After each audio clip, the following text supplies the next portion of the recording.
el Madrid no juega las finales, las gana. Eso va inherente a esto que ustedes están tratando de descifrar. Las gana porque sí, porque es el Madrid.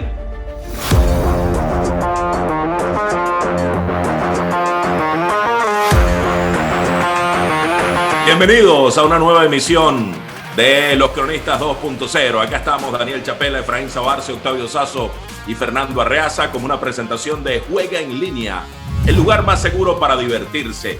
Visiten juegaenlinea.com, acceden al apartado de promociones y allí podrán participar por un viaje para 2 personas VIP para el Mundial de Qatar, solo a través de juegaenlinea.com.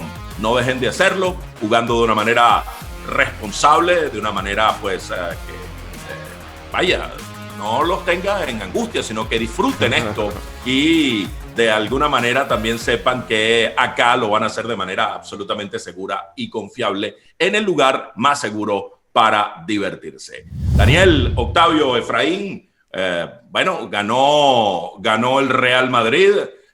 No me voy a jactar, pero el que estuvo más cerca fui yo. Efraín dijo 3-2, también acertó la victoria del Madrid. Yo dije 1-0, yo dije 2-1, terminó 1-0. Y bueno, ustedes rodaron aparatosamente, pero los veo pletóricos, ¿no? Es decir, a mí me dicen que Efraín nació en la calle Serrano y Fernando en la Puerta del Sol y me lo creo. O sea. Bueno, muy bien. La verdad, era un pronóstico complicado, era un pronóstico difícil, ¿no? Sí. Fue un juego de esos de incertidumbre permanente, como ha sido todo esto que ha venido pasando con el Madrid. Y justamente por allí va el tema. Lo vamos a enlazar un poco, ya alguna vez lo abordamos, hoy lo vamos a profundizar, lo que significa las grandes dinastías, las grandes hegemonías, los grandes equipos, el porqué del peso de esa camiseta. Es cierto que la camiseta pesa, es cierto que a la hora de una definición esos tipos tienen algo especial, los que visten esa camiseta, para hacer ganar a su equipo. ¿Qué explicación tiene todo lo que ha venido consiguiendo el Madrid en la Champions?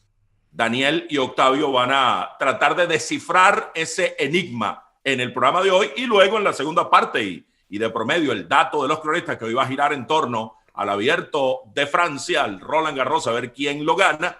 Pues bueno, también en el béisbol y en otras disciplinas, mirar cosas que de alguna manera por analogía se asemejen a esto indescifrable que van a tratar de descifrar Daniel y Octavio en torno al Real Madrid. Bueno, empiezo con una aproximación al tema, ¿no? Después de la victoria del otro día, de la 8ª final consecutiva que el Madrid gana en la Champions, me puse a pensar, a tratar de entender ese fenómeno, ¿no? ¿Cómo se puede explicar? Yo entiendo que hay gente a la que les gusta ver esto con la objetividad absoluta y pensar solo en que es deporte y en explicarlo todo a partir de los rendimientos y de las estadísticas, etcétera. A mí me parece que sí, evidentemente uno puede hablar de cada uno de los partidos por separado, analizarlos y ver dónde uno fue más fuerte que el otro. Es decir, de todo sacaremos algún análisis.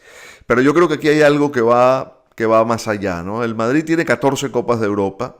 Yo creo que eso hay que dividirlo porque las logró en distintas etapas. Digamos, la fundacional de los 5 títulos consecutivos, los 5 primeros, con Alfredo Di Stéfano a la cabeza. El Madrid fue co-creador, fundador de la Copa de Europa, en la que no entró el Barcelona porque no le parecía una competición interesante, por ejemplo, en el arranque, ¿no?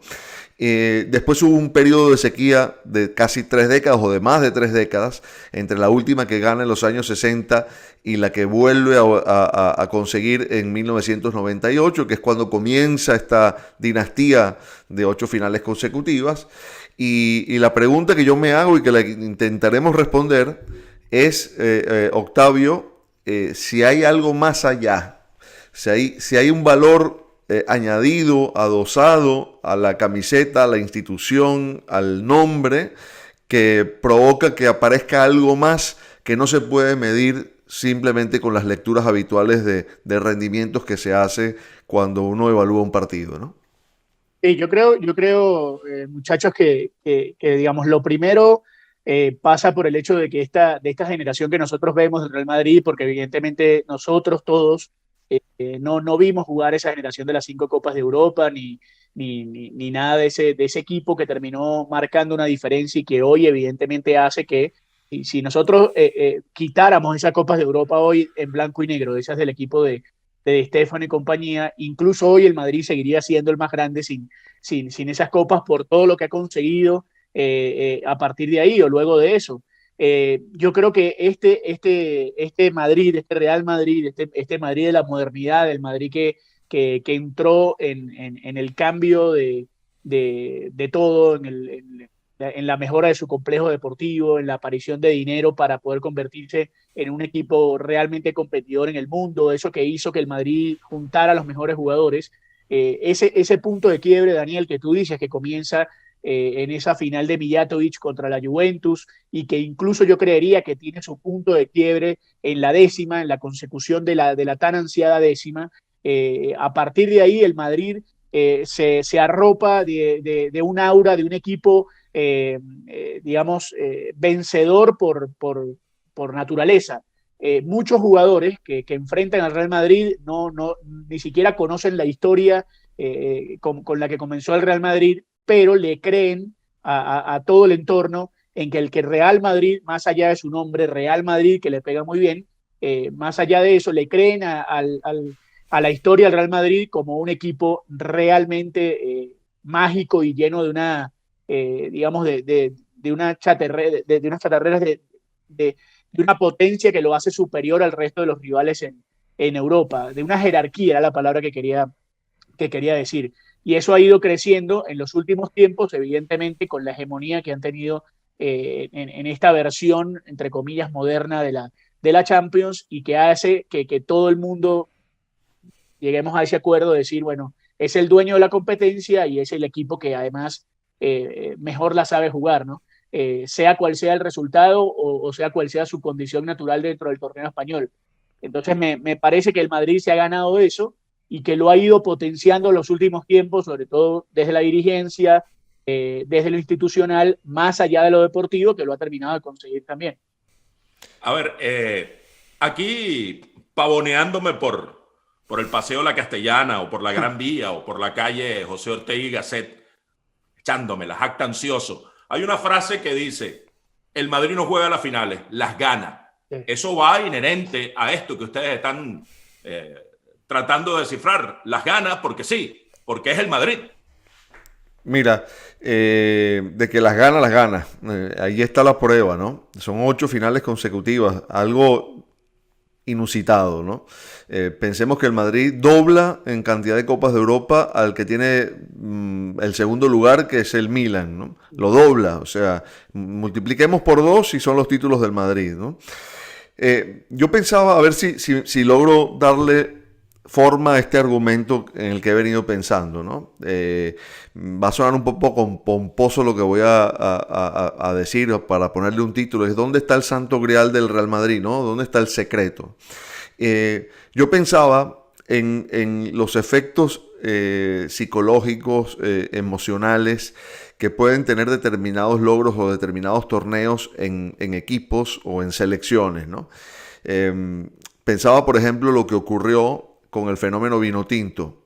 ¿Cómo se puede explicar o cómo alguien puede explicar lo ocurrido con una selección que era la última de Sudamérica y que ocurre una alquimia, se juntan una serie de factores y esa selección pasa de ser anónima a un fenómeno de masas y empieza a ganar partidos y empieza a soñar con la clasificación a un mundial, ¿no? Es decir, hay un punto en el que se produce un quiebre psicológico, en el que los jugadores comienzan a creer el público se involucra y comienza a creer también, y se genera toda una energía alrededor que produce un impulso, ¿no? Esto no se puede medir, yo no tengo manera de demostrarlo estadísticamente ni científicamente, pero ahí están los hechos para corroborarlo y para demostrarlo, ¿no? Lo de la Vinotinto fue un fenómeno de masas que coadyuvó al fenómeno deportivo, ¿no? Entonces, ¿por qué hago el paralelismo? Porque yo siento que entre el Real Madrid y la Copa de Europa o la Champions hay una relación parecida, una relación de sinergia entre el torneo y el Madrid, ¿no? Es como que existiese la conciencia dentro del club, dentro de sus futbolistas y dentro de sus aficionados, de que siempre hay una posibilidad de ganarla independientemente de la condición en la que se esté.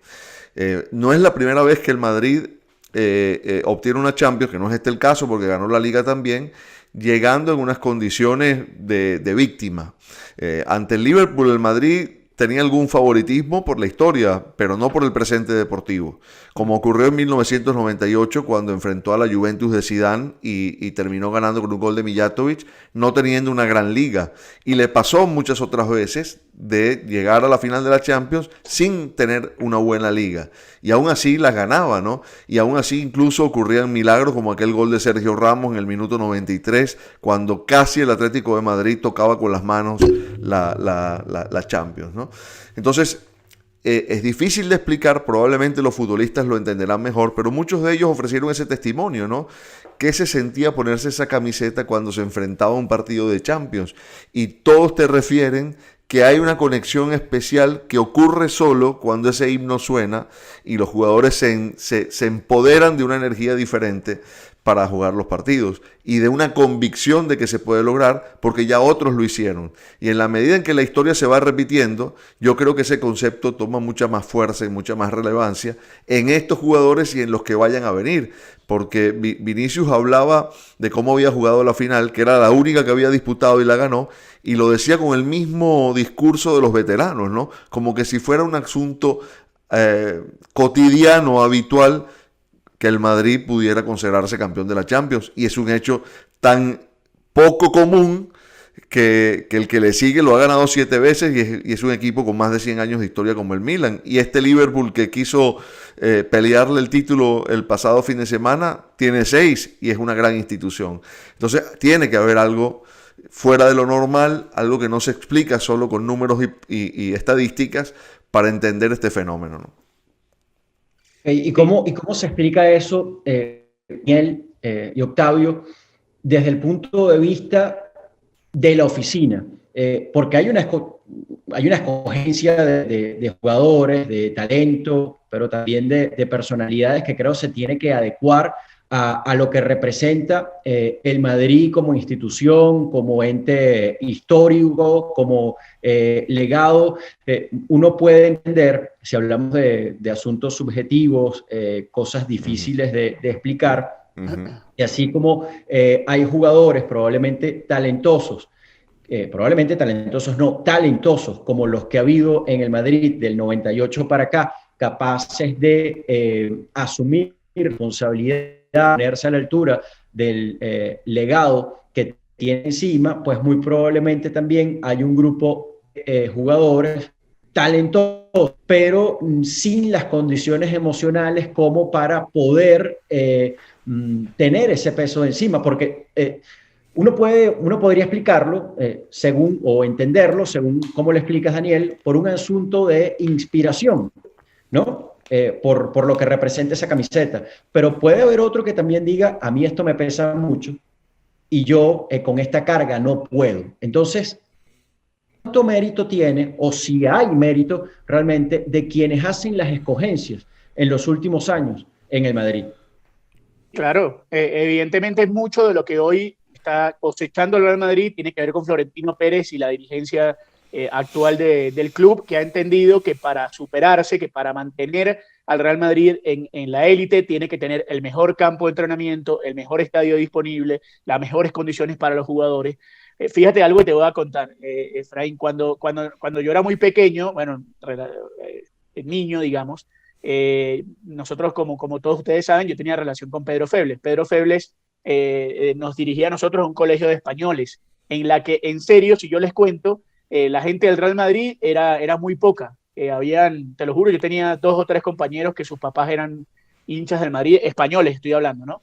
En esa época, la gente que estaba en ese colegio eran de la Real Sociedad, del Athletic de Bilbao, del Atlético de Madrid, si acaso del Tenerife y de Las Palmas, pero gente del Madrid muy poca. Y a Pedro le tocó, Daniel se acordará, ese partido de la selección de Venezuela contra el Castilla en el Santiago Bernabéu. Ese día, cuando Febres regresó, nos dio una charla, nos regaló a todos unos banderines y unas calcomanías del Real Madrid.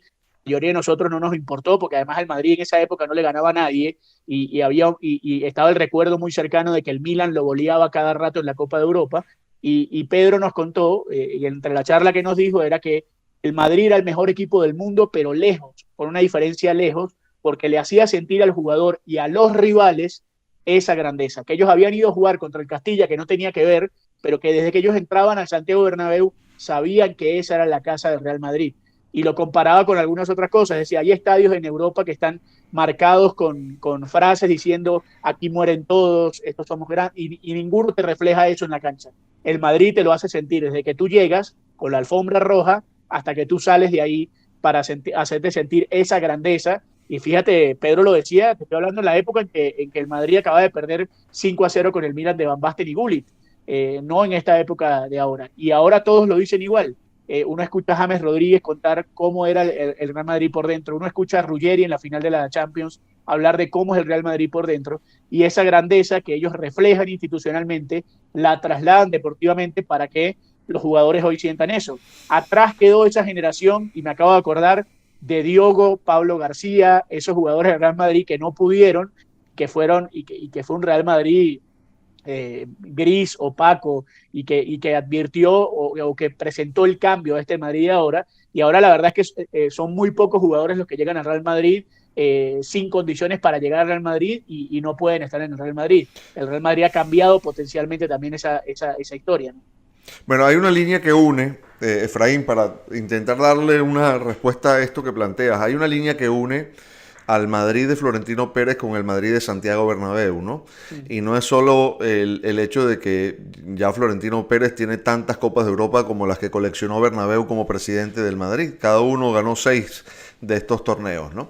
Los presidentes no ganan, pero coadyuvan, contribuyen en que la estructura sea lo suficientemente sólida como para que eso pase. El Madrid siempre ha sido un equipo de jugadores, no de entrenadores. Fíjate que así como uno recuerda al Barça de Guardiola o al Barça de Cruyff, cuando se refiere al Madrid, dice el Madrid de Di Stéfano, el Madrid de la Quinta del Buitre, el Madrid de Zidane y los Galácticos, o el Madrid de Casemiro, Modric y Kroos, o el Madrid de Cristiano Ronaldo, ¿no? Es decir, están siempre más identificados con los jugadores, con los grandes nombres de jugadores, que no con los entrenadores, sin que esto quiera decir que los técnicos estén simplemente allí para alinear. Tienen su valor, por supuesto, y ni hablar de Ancelotti o de Zidane. Simplemente que siempre ha sido el equipo de los grandes nombres, de las grandes figuras. Ahora bien, ¿todo futbolista puede ponerse la camiseta del Real Madrid? No. Por supuesto que no. Hay un proceso de decantación siempre, hay una especie de pelea de supervivencia por el más apto, en el que solo sobreviven los más capaces, y los más capaces no siempre son los más talentosos. Jugar en el Madrid requiere no solo talento, requiere carácter, requiere saber asumir lo que implica una institución como esa, tener el espíritu ganador, y no en todos los casos ocurre. Han pasado grandes talentos por el Madrid que no pudieron triunfar allí. Podríamos hacer una lista de todos los que pasaron y no triunfaron. Yo no te puedo decir, porque creo que no es así, que el Madrid esté sustentado sobre un trabajo de escauteo, de gerencia, que va buscando los talentos por el mundo. Sí, de mucha intuición, sí de apuestas seguras, aunque también en el camino han venido cambiando un poco el rumbo, sobre todo a partir del momento en el que aparecieron estos equipos Estado, y donde el poder económico para fichar a los grandes nombres ya está más repartido. El Madrid fue a buscar a Vinicius, a Rodrigo, a Valverde. Pero es que creo que ahora no le hace falta, digamos, un trabajo de escauteo en el fondo, por esa misma razón de que estamos hablando. Hoy el Madrid es el Madrid y los va a buscar hechos. Porque cuando los va a buscar hechos, los jugadores quieren jugar en el Madrid. Claro, algunos llegan hechos, otros son promesas de futbolistas que se que se han hecho en el Madrid. O sea, Rodrigo se hizo en el Madrid, Vinicius se hizo en el Madrid, Valverde se hizo en el Madrid. Es decir, han construido y han demostrado que se pueden poner esa camiseta. Hay otros que han demostrado que les queda grande y así ocurre, ¿no? El que le queda grande termina saliendo por su propio peso y el que no. Entonces, evidentemente hace falta tener capacidad, pero otros elementos como para poder ser parte de eso y entrar en esa dinámica de la que estábamos hablando que te hace ganador y ganador siempre, ¿no? Intangibles, imponderables. Para cerrar esta primera parte del programa, esto quedó reforzado este año, ¿no? Absolutamente, de que este tema que la camiseta gana, sola no gana, hay elementos obviamente, pero que esa camiseta tiene un peso y que es lo que estamos tratando de descifrar. Este año, en esta edición, se reforzó, porque el Madrid nunca fue favorito ni contra el PSG, ni contra el Chelsea, ni contra el Manchester City, ni contra el Liverpool. Y la épica fue un ingrediente fundamental con la camiseta y el peso de lo que representa esa camiseta, y el estadio también, con los partidos de vuelta en el Bernabéu, que le dieron ese impulso a una institución que sabe cómo ganar las finales y que tiene ese peso específico para ganarlas, aún no siendo el favorito, ¿no? Yo añado una cosa más para despedir el bloque, que no referí en esta exposición, y es lo que para los rivales implica enfrentar al Real Madrid y el valor que tienen todos estos conceptos, porque los rivales lo saben también. Es decir, el Liverpool podía sentirse muy superior futbolísticamente al Madrid, pero sabía el monstruo que estaba enfrentando. Y cuando reciben el gol de Vinicius, toda esa carga cae sobre las espaldas de esos futbolistas. Es decir, es muy difícil, insisto, de explicar porque uno puede contabilizar las atajadas de Courtois para darle sentido a que el Liverpool no anotara. Yo no voy a decir que el Liverpool no ganó porque le cayó encima todas las 14 Copas de Europa del Madrid, pero créanme que eso pesa y que les pesó a los rivales del Bernabéu, que sufrieron de miedo escénico cuando se despertó el Madrid y se despertó ese estadio, ¿no? Sino que le pregunten al Paris Saint-Germain en el partido de vuelta.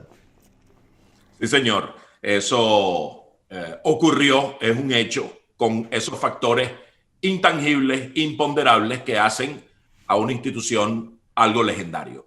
Vamos con el dato de los cronistas y en la parte que viene, pues damos nuestro perfil de lo que será el pronóstico de cada quien en torno al Roland Garros, al Abierto de Francia, que está en desarrollo, y en la segunda parte enlazando este tema, como otros equipos en otras disciplinas, pues tienen esa aureola de ganar por el peso de su camiseta.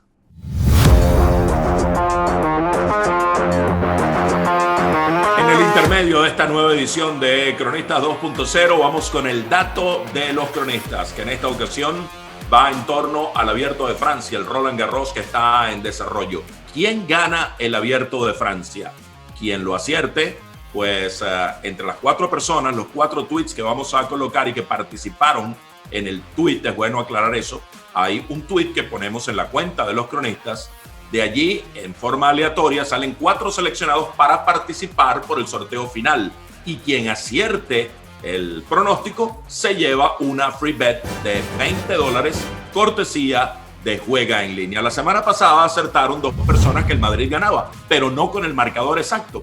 Y era parte de la condición para poder llevarse la free bet. Y queremos que ganen. Y esta vez creo que alguien va a ganar, porque miramos a continuación y vemos quienes participan con nombres distintos, perfectamente factible que de allí salga el ganador del Abierto de Francia de este año. Por ejemplo, una de las primeras personas que participe van apareciendo en pantalla, Eliezer José Soto, en respuesta al tweet que pusimos en la cuenta @loscronistas, dice, con el hashtag dato de los cronistas, de Juega en Línea, @Juega en Línea, gana Novak Djokovic. Eso dice Eliezer José Soto.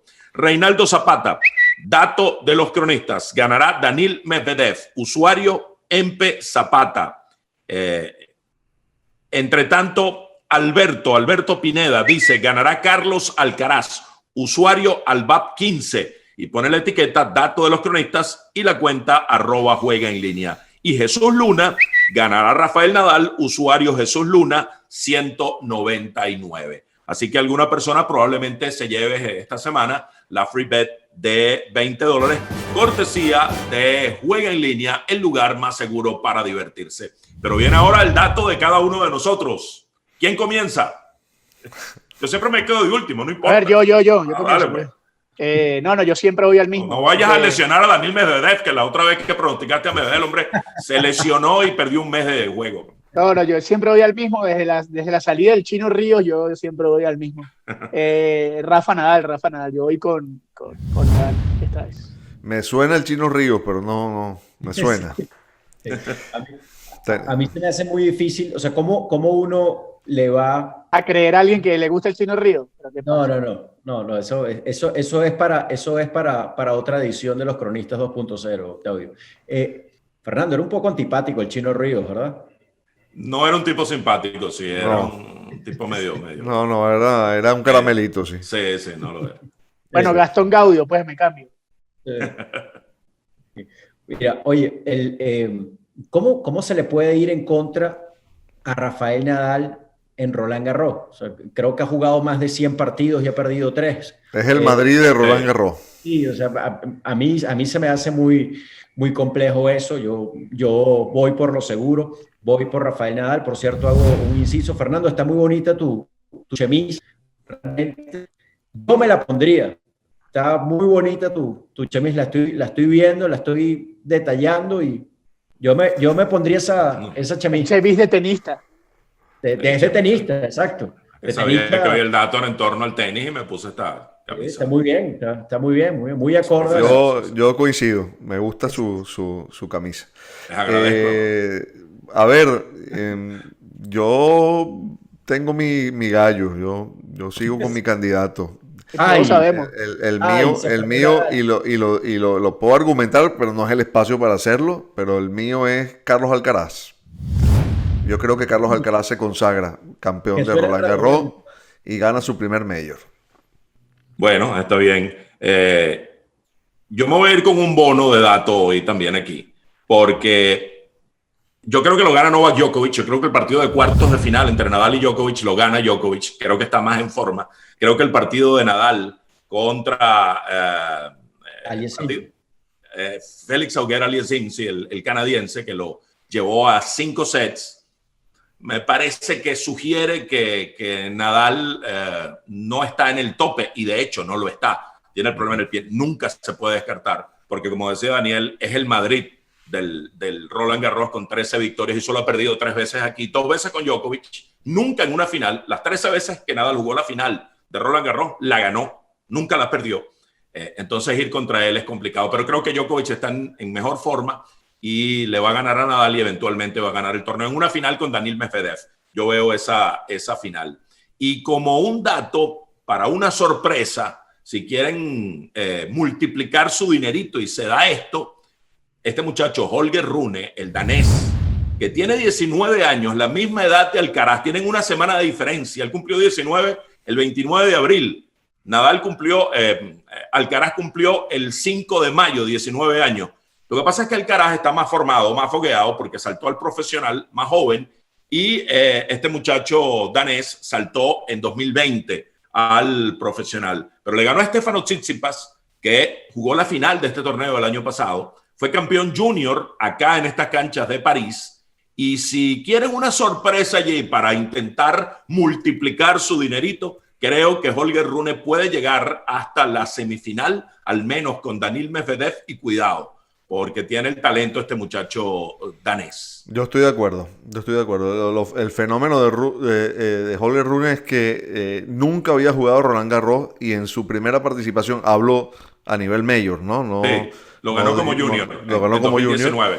Y en su primera vez se metió hasta cuartos de final, ¿no? Va a jugar contra Casper Ruud, por cierto. Sí, señor. Bueno, y si quieren ir por lo seguro, Iga Swiatek. Esa no va a pagar mucho, pero va a ser muy difícil que saquen a la polaca o le priven de ganar un nuevo torneo. Así que Nadal, Efraín y Octavio, Alcaraz, Daniel, yo me voy con Djokovic. El dato de los cronistas, una presentación de Juega en Línea, el lugar más seguro para divertirse.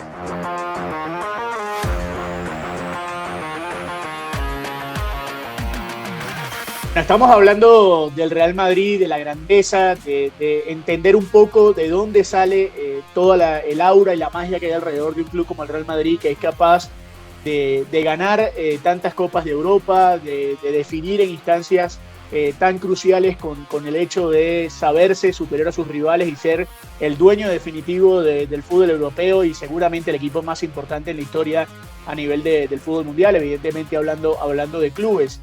Y Fernando y Efraín, quiero preguntarles si se puede hacer alguna similitud, evidentemente, con cada uno de sus contrastes y de sus temas, con respecto al béisbol de las grandes ligas. Si hay un equipo en el béisbol de las grandes ligas que haya sido capaz de mantener una hegemonía similar y de tener ese peso de historia, de la camiseta, de su institución, que pueda prevalecer incluso en la forma en cómo los rivales encaran los juegos frente a ellos. Si hay la posibilidad de conseguir un Real Madrid en la historia del béisbol de las grandes ligas. La respuesta salta a la vista, Octavio, y es el equipo de los Yankees de Nueva York. Y después podemos mirar un poco en la NBA y también con carácter individual. Pero te pregunto, por ejemplo, para revisar rápidamente los números fríos. 14 títulos de la Champions tiene el Madrid. ¿Cuántas veces perdió? 3 veces nada más. Jugó 17 finales, ganó 14 y perdió 3 veces nada más. Solo 3. Sí, añado, ganó las 5 primeras seguidas, perdió las 2 siguientes contra el Benfica y el Milan, volvió a ganar a finales de los 60 la sexta, y después pasaron 32 años hasta que volvió a ganar esa del 98, que inició la retahíla de 8 finales seguidas ganando. Y perdió Benfica, Milan y Liverpool. Y Liverpool en el 81, correcto. Exacto. Bueno, los Yankees tienen una de sus sequías más largas en la historia. No ganan desde 2009.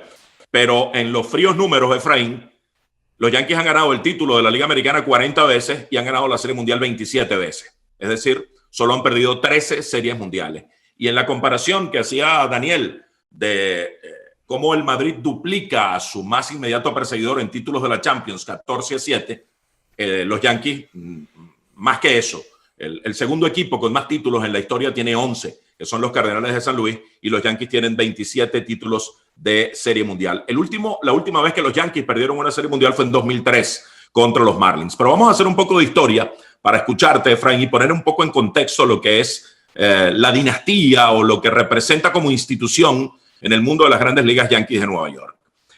Comenzaron a ganar en 1923. Fue la primera Serie Mundial que ganaron. Ya habían jugado 2 que las habían perdido, en el 21 y en el 22. En 1923 ganaron su primera. Y pasaron a ganar 9 de las siguientes 10 que jugaron a partir de 1923, incluyendo 4 seguidas entre 1936 y 1939. Babe Ruth no fue parte de esta dinastía. Él ganó su última en 1932. De esta dinastía del 36 al 39, los 2 grandes nombres fueron Lou Gehrig y Joe DiMaggio. Luego, en el 44 ganan sin DiMaggio, que estaba cumpliendo el servicio militar. En el 47 regresa DiMaggio y ganan. Y es la primera de Yogi Berra, el hombre de los 10 anillos, la del 47, la primera Serie Mundial que gana Yogi Berra. Y ganan 5 seguidas, que es la gran dinastía en la historia del béisbol, entre el 49 y el 53. Fueron 7 series mundiales en las cuales jugaron ganadas sin perder ninguna de ellas, incluyendo una dinastía de 5 años seguidos, pero en algún año se quedaron en la temporada regular, no avanzaron a la Serie Mundial, pero las 7 que jugaron en esa época, todas las ganaron, con DiMaggio y Berra como base. Y ya en el 51 aparece un muchachón llamado Mickey Mantle, y el 51 fue el último año de Joe DiMaggio, para que vean cómo van entrecruzándose los grandes nombres, ¿no?, que sostienen lo que es un ritmo y una historia triunfadora. En el 51 entonces se va DiMaggio, pero aparece Mantle. Y esa Serie Mundial del 51 es la única en la que coinciden Mantle y DiMaggio. Y la última dinastía, Efraín, fue, bueno, la del 98 al 2000. Ganaron en el 96, que es génesis de esa última dinastía, porque llega Derek Jeter y porque llegan una serie de jugadores realmente importantes en lo que es la última gran dinastía de las grandes ligas. Sí, hay una transición muy importante también en la historia de los Yankees, en ese periodo en el cual ganan 5 series mundiales. Ya tú mencionabas Mickey Mantle y Joe DiMaggio en 1951, como el último año de uno representa el primero del otro. Pero en 1946 hace su estreno Yogi Berra, siendo un pelotero que, a diferencia de Mantle, no despuntaba como un gran prospecto. De Mickey Mantle se sabía iba a ser el gran próximo Yankee, al punto de que Mickey Mantle debuta con el número 6, porque ellos querían llevar la secuencia de 3 Ruth, 4 Gehrig, 5 DiMaggio, 6 Mantle. Pero Mantle, después de un comienzo, en un bajón, es enviado a ligas menores, y después de pasar varios días en ligas menores donde se repone, regresa y le dan el 7. En 1946, cuando debuta, repito, Mayo, sin ser un gran prospecto, pues se retira Bill Dickey, que dentro de los grandes Yankees probablemente sea el más discreto o del que menos se hable. Y resulta que fue un pelotero muy importante porque fue un extraordinario receptor defensivo al punto de estar él en el Salón de la Fama. El único número retirado 2 veces por los Yankees, el de Dickey y el de Berra. Compartieron el mismo número. Bill Dickey, número 8, Yogi Berra, el número 8. Berra llega a Grandes Ligas y no era un buen receptor.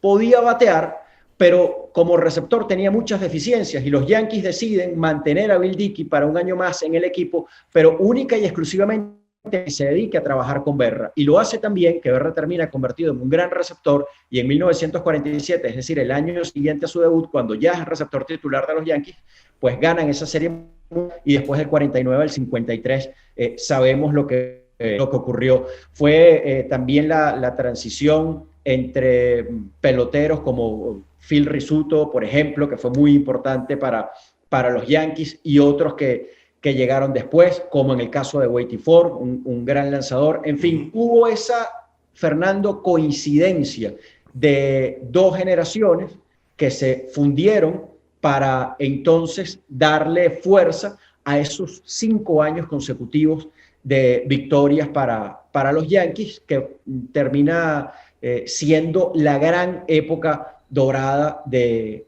esta dinastía o de esta franquicia, que es la más ganadora en la historia de las Grandes Ligas. Y el caso de lo que ocurrió con los Yankees, del caso de estos Yankees del 96 para adelante, es muy interesante porque tiene como base unas circunstancias completamente distintas. El béisbol era muy distinto ya en esa época porque existía el draft comenzó a realizarse a partir de 1965, porque existía la agencia libre y porque además, Fernando, la postemporada se extendió. Estos años de los cuales hablábamos eran años simplemente de ganador de cada uno de las ligas, directamente a la Serie Mundial. 8 equipos por cada liga, el primero de cada circuito pasaba directamente a la Serie Mundial. En 1969 comienzan las series divisionales, y es entonces cuando se hace más difícil, más complejo ver a equipos repetir títulos de Series Mundial, sobre todo a partir de las series divisionales. Un poco lo que decías de Bill Dickey y Yogi Berra. Joe Girardi es el catcher de los Yankees en el 96 y él adiestra a Jorge Posada. Los Yankees los hacen trabajar juntos por un tiempo para que Posada termine de convertirse en el catcher que fue posteriormente, y Posada es el catcher de la dinastía del 98, 99 y 2000, junto a Derek Jeter, junto a Bernie Williams, Mariano Rivera, Andy Pettitte, pero es ese tipo de cosas que hacen las organizaciones, ¿no? En dos épocas distintas. Berra llegaba, no estaba todavía preparado, le dejan a Dickey para que tenga una especie de incentivo, de alguien con buena actitud para enseñarlo, y lo propio Girardi, que no es un catcher de gran nombre, pero era un buen catcher defensivo, y con él ganan la Serie Mundial del 96, que es la base para lo que vino después en el 98, 99, 2000, y Girardi de alguna manera adiestra a Jorge Posada. Esos pequeños detalles hacen grandes a estas instituciones. Hay, por supuesto, en todos estos casos, yo creo que hay hechos fortuitos, está la suerte también involucrada en mayor o menor grado. En esa dinastía que vemos del 96 al 2000, cuando los Yankees ganan 4 de 5 títulos posibles, que para mí, por cierto, tiene más valor, sin desmeritar ese periodo del 49 al 53, que ese lapso por lo que hablábamos anteriormente. Temporada más extensa, sobre todo ese detalle, ya eran serie divisional, series de campeonato y serie mundial. Luego el factor de la agencia libre, que desbarata y rearma equipos por todas partes, pero hay un hecho muy significativo que ayuda a explicar cómo se formó ese equipo. George Steinbrenner, que solía cambiar prospectos, peloteros de ligas menores con buen porvenir por jugadores ya hechos que no necesariamente rendían o aportaban o hicieron lo suficiente para que los fuesen a la postemporada, fue suspendido unos pocos años antes de ese periodo de 1996 al 2000. Y estando suspendido, Jim Michael, que fue un ex pelotero de los Yankees, toma la gerencia y él empieza a trabajar.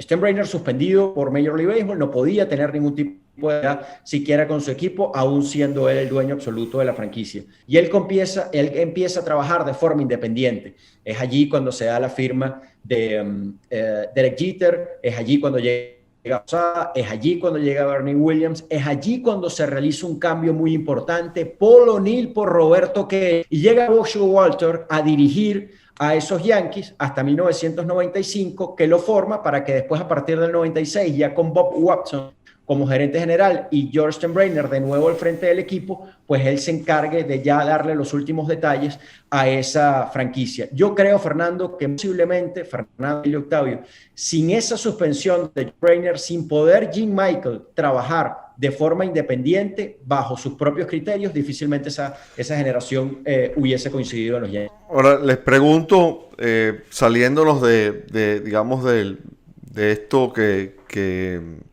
hace a la historia del equipo, ¿dónde verían el punto de paralelismo fuera de los títulos entre lo que el Madrid representa para la Champions y lo que los Yankees puedan representar para la Serie Mundial? Sí, que cuando llegan a la Serie Mundial, pues bueno, hay magia, hay tipos como Reggie Jackson que logran heroicidades, hay jugadores como Brian Doyle, que surge de la nada y de pronto se convierte en un héroe. Hay un tipo como Jim Leyritz, que con el uniforme crece y le da un jonrón a Mark Wohlers, que da el viraje y cambia totalmente la historia de la serie del 96 contra los Bravos de Atlanta, que lucían superiores y era el gran favorito. Era el equipo que venía ganando y habían ganado los 2 primeros juegos de esa serie, pero Jim Leyritz se le ocurre darle un jonrón a un relevista que era nasty, y de allí en adelante la serie fue totalmente de Nueva York, 4 seguidos para reconquistar un título que les venía siendo esquivo por mucho tiempo. Entonces, esa magia, esa habilidad de héroes, de tipos que crecen con la camiseta, del Yankee Stadium que amedrenta al rival, el hecho de ganar 27 y solo perder 13 deja saber cuán difícil es ganarle a los Yankees una serie mundial, más allá de probablemente en muchas de ellas haber tenido el mejor equipo, pero no en el 96. En el 96, el mejor equipo en el papel era el de los Bravos de Atlanta, y por bastante, con lanzadores de la categoría de Greg Maddux, de John Smoltz, de Tom Glavine en su zenith, y los Yankees se las arreglaron para ganarles, porque en una medida importante eran los Yankees. Tenían los hombres y pasaron las cosas, producto que esos hombres las ocasionaron, pero con ese peso específico que tiene la camiseta. Y pierden, Fernando, los Yankees esos 2 primeros juegos en Yankee Stadium, además. Correcto, sí. Para hacer la circunstancia aún más compleja. Son hechos muy puntuales que de forma inexplicable pues, ocurren en estos grandes equipos. Me refiero a inexplicable porque es eso. Si hubiese sido que otro pelotero en esos Yankees con capacidad de conectar con jonrones de ese 1996 hubiese dado el batazo, bueno, no hubiese sido extraño, le da un jonrón a cualquiera, pero Jim Leyritz. Sí. A Jim Leyritz lo vamos a recordar por el resto de nuestras vidas solo por ese cuadrangular, a pesar de su trayectoria en Grandes Ligas, que no fue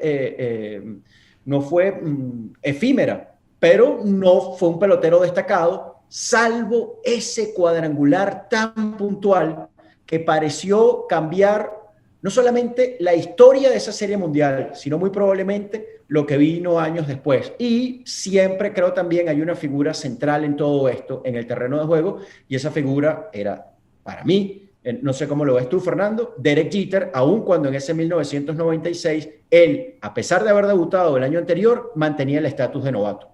Sí, no, Derek Jeter era la piedra angular de todo aquello, la base fundacional de toda aquella dinastía del 96, debutando, ya ganando, y luego en las subsiguientes series mundiales, e incluso en la de 2009, también Derek Jeter, que fue la última ganada por los Yankees, tuvo un papel absolutamente protagónico. Bosky Den, que no fue una serie mundial, alguna vez dio un jonrón para trastocar lo que parecía un curso irreversible, que los Yankees no iban a avanzar aquella postemporada, y a partir de allí todo cambió. Entonces son cosas mágicas que ocurren con estos equipos y no con otros. Entonces por eso uno trata de descifrar el por qué estos equipos hacen estas cosas mágicas. Lo que hace Nadal con sus 13 títulos en Roland Garros sin haber perdido una final es un poco esto. Lo que hizo Michael Jordan cuando llegó a su primera final y ganó 3 seguidas, después se va y luego gana otras 3 seguidas a su regreso, y la primera final se la gana a unos Lakers de Magic Johnson, de James Worthy, de jugadores como Vlade Divac. Luego le gana una segunda final a Portland, que tenían a Clyde Drexler, a Terry Porter como tremendos jugadores. Luego le gana a Charles Barkley de los Suns de Phoenix. Se va y Chicago desaparece del mapa. Gana a Houston 2 años seguidos. Regresa Jordan y gana de nuevo en el año de retorno contra unos Seattle Supersonics, que no eran un equipo de alcurnia, pero que tenían a Sean Kemp, que tenían a Gary Payton. Allí nace esa rivalidad y mala sangre, digamos, entre ellos, porque no se querían, se detestaban, porque además después Jordan no quiso que Payton estuviera en el equipo de ensueño de Barcelona 92, y las 2 últimas finales que gana Jordan, que no pierde ninguna final, y las 6 lo proclaman a él como el más valioso, se las gana al Jazz de Utah, de 2 inmensos jugadores como Karl Malone y John Stockton. Entonces son esos tipos que propulsan a una franquicia que hace cosas realmente memorables, ¿no? A mí me gustaría, Fernando, al hilo de lo que acabas de decir, y bueno, para darle un poco de finalización al círculo, ¿no?, que hemos establecido aquí, recordándole a la gente que por supuesto nos encantaría conocer sus opiniones, sus reflexiones en los comentarios. Si les ha gustado este episodio, lo mismo, darle al me gusta, suscribirse si no lo ha hecho, activar su campanita para que esté al tanto cada vez que hay un nuevo episodio, que bueno, ya saben que una vez a la semana estaremos aquí con todos ustedes. Decía Fernando que quería tomar el hilo de lo que mencionaste del tenis, porque es verdad que es un deporte individual, pero se puede establecer un paralelismo, ¿no? Porque cuando un tenista de la nueva generación, de todos estos muchachos que ahora están irrumpiendo en el mundo del tenis y ganando partidos y apareciendo como alternativas a los 3 grandes, me refiero a Federer, Djokovic y Nadal, cuando ellos juegan contra Nadal en Roland Garros, o cuando cualquier otro lo hacía contra Federer en Wimbledon, o cuando te mides a Djokovic en Australia, tú estás jugando contra el rival que tienes allí, que tiene un nombre prominente, y con lo que representa ese jugador. Es decir, Nadal en Roland Garros representa algo más que el tenista que está enfrente tuyo. Independientemente de que haya ganado 21 grandes, es Nadal, sí, y Nadal en Roland Garros. Eso tiene un valor, tiene una significación. Bueno, el Madrid es el Madrid y la Copa de Europa, ¿no?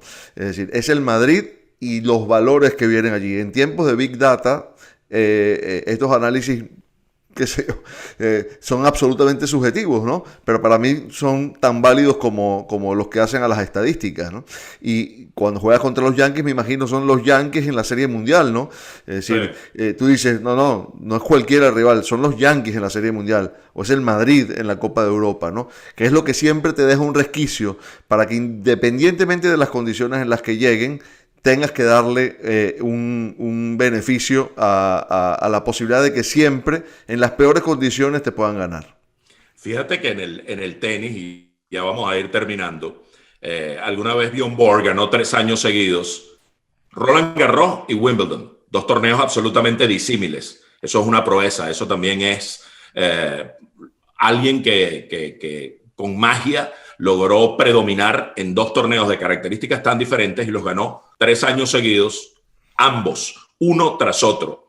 Y Roger Federer ganó 5 años seguidos Wimbledon, 5 años seguidos US Open, y en 4 de esos años coincidió ganando ambos. O sea, en junio ganó Wimbledon y luego en agosto ganó US Open, 4 años consecutivos.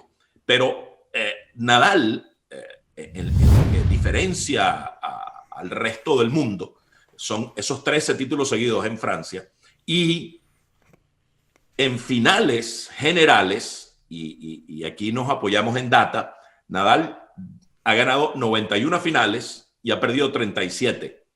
El 71% de las veces que jugó la final la ganó. De cada 10 finales que jugó, las ganó. Y en majors, de los 21 que jugó, de los 21 que ganó, solo perdió 8. Solo 8 veces perdió la final de un major, mientras que los otros dos que tienen 20 majors y están allí peleando con Nadal la supremacía absoluta, Novak Djokovic, de los 20, tiene 20 ganados y 11 finales perdidas en majors. Y en términos generales, el 69% de finales ganadas de las que jugó. Ganó 85 y perdió 37. Y Roger Federer ganó 103 finales, perdió 53, el 66%. E igual que Djokovic, ganó 20 majors y perdió 11 veces cuando le tocó jugar la final de un major. Así que en términos estadísticos, Nadal, apoyado en la grandeza de Roland Garros, también está por encima como una suerte de Real Madrid en la Champions o de los Yankees de Nueva York en MLB. Perfecto, muy bien. Creo que le dimos una explicación al asunto, ¿no? Bueno, entonces no queda más que despedirnos hasta la próxima. Siempre presentado este espacio por Juega en Línea, el lugar más seguro para divertirse. Una vez más les recomendamos que visiten juegaenlinea.com, accedan a promociones y allí tendrán la posibilidad de participar por una boleto, por un paquete VIP para 2 personas de cara a Qatar este año. Solo a través de juegaenlinea.com. Saludos. Hasta la próxima. Chao, chao.